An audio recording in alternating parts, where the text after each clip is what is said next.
The lawyer had mailed the papers that morning. We sat across the kitchen table like strangers at a train station, pens hovering. He signed first, clean, sharp strokes, the way he always closed deals. I watched his face for any crack, any flicker, but he looked bored. When it was my turn, I told myself to be just as cold. My hand shook so badly the signature wobbled like a child's. I hated that he saw it. We slid the papers into the envelope, sealed our marriage shut, and said nothing. Then the sky cracked open. Rain came down in sheets, violent, almost angry. Within minutes the driveway disappeared under brown water, the road out of the neighborhood erased. We were trapped. He checked the door anyway, like maybe the flood would respect his schedule. It didn't. We were stuck in this house for one more night, the universe's cruel joke. The lights died without warning. 1 second the kitchen glowed harsh white, the next, total black. The hum of the fridge stopped, the clock on the wall froze. I found the emergency candles in the drawer by muscle memory. When I lit the first one, his face appeared across the flame, older, tired, but still the face I married. We didn't speak. Just two shadows pretending the dark wasn't closing in. Silence has weight. After an hour it crushes you.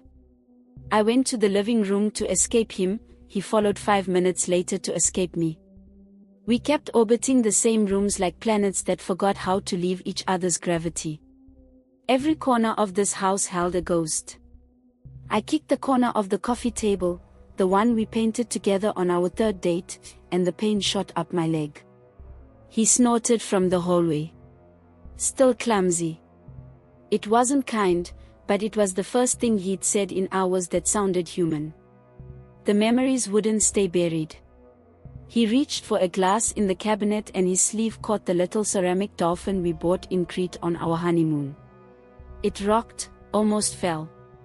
I caught it without thinking. Our fingers brushed. We both froze.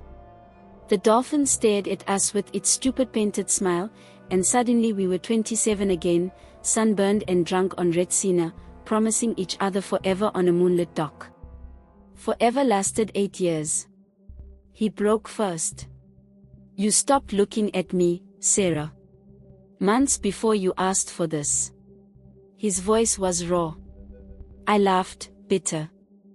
I stopped looking because every time I did, you were already somewhere else. The blame poured out, his late nights, my coldness, the fights that turned into silence, the silence that turned into resentment. We stood 3 feet apart shouting things we swore we'd take to our graves. Then I said the thing I never meant to say out loud. It was the night of my promotion dinner, I whispered. You forgot. I sat alone at the restaurant for 2 hours waiting for you to remember.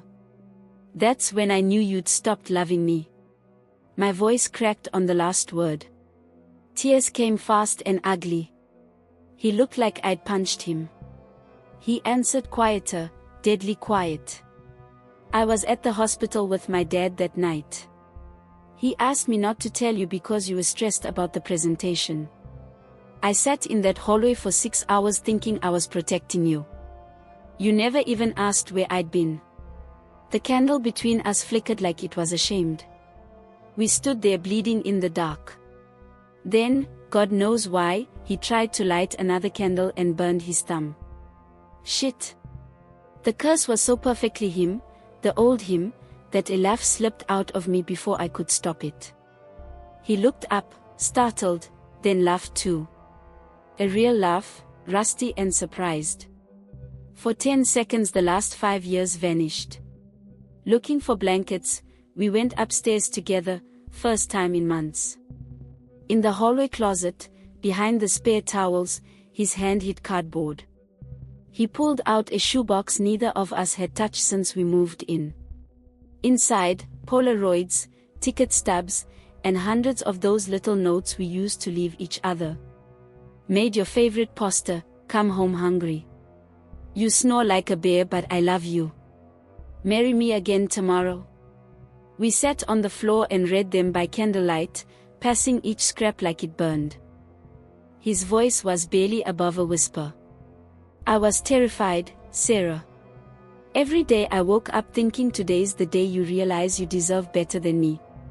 So I tried to be perfect. And when I couldn't, I hid. I thought if I gave you space you'd stay. A tear slid down his cheek. He didn't wipe it away. I took his hand. Mine wasn't shaking anymore. I didn't want space. I wanted you to fight. Yell, cry, throw something, anything but disappear. I thought your silence meant you'd already left. The rain slowed to a drizzle.